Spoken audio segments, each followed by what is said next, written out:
Birinci mən qalxdım yuxarı. Hər kəs öz mövqeyini tutmuşdu ki, ora hücum eləyək. Mən yuxarı qalxanda gördüm bir əsgər gəlir. Erməni əsgəri, əlində fanar və yanında bir dənə it.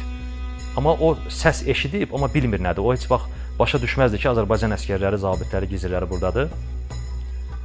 O yaxınlaşanda mən əyildim aşağı. Mən onu gördüm, daha bilmirəm o məni gördü ya yox. Mən əyildim aşağı, məndən solda bir nəfər bizim hərbi qulluqçu var idi.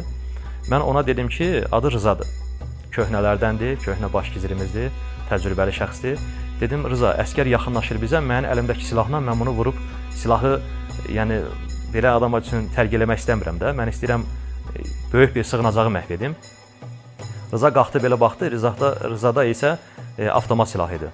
Rıza dedi ki, başa düşdüm. Əlindən qumbaranı birbaşa tulladı əsgərin üstünə. Əsgər məhv oldu orada. Əsgər məhv olan kimi mən qalxdım ayağa. O partlayışın səsindən sığınacağın içində, ermənilərin o sığınacağının içində işıqlar yandı. Yəni onlara komanda verildi, həyəcan verildi ki, yəni basqın olunub bura. İşıqlar yanan kimi qrantomyotla birbaşa pəncərədən içəri atdım. Pəncərədən içəri atdım, orada bir dənə partlayış gəldi. Çünki termobolik bir mərmi idi, istilik verir, sonra içəridə partlayır. İkincisini atdım, qapıdan içəri girdi. Üçüncüsünü atdım, sığınacaq təmiz məhv oldu. Qıraqdan qaçanları da bizim şəxsi heyət məhv elədi və içəri girdi, kontrol atış elədik. Düşməni tamamilə məhv elədik və uğurlu bir nəticə olaraq geri döndük. 2015-ci ildə Gülüstan meşələrindən biz bir tapşırığa getdik. O tapşırıqda erməni kolonu gəlməlidir, yəni maşın gəlməlidir. Biz o maşını məhv etməliydik və uğurlu şəkildə geri dönməliydik. Biz orada elə bir yerə getdik ki, meşənin içi ilə, o meşə insan ayağı indiyənə qədər dəyməyib. Neçə illər, yəni ora insan ayağı dəyməyib. Biz yaxınlaşdıq, birbaşa onların yollarına çatdıq və mövqeyləndik. Orada bir tərtiblanma oldu. Çünki bəzi döyüş tapşırıqlarında bəzən planladığın kimi heç nə getmir. Çünki düşməni sən sağdan gözləyirsən, elə ola bilər ki, düşmən solda gələ bilər, amma sən vəzifəni mütləq surətdə icra etməlisən.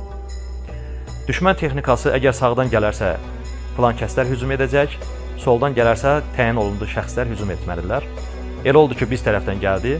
Bizdən hərbi qulluqçuların bir nəfər çıxdı maşının qabağına. Hətta şəhidimiz Qarayev Dilsuz da çıxdı maşının qabağına.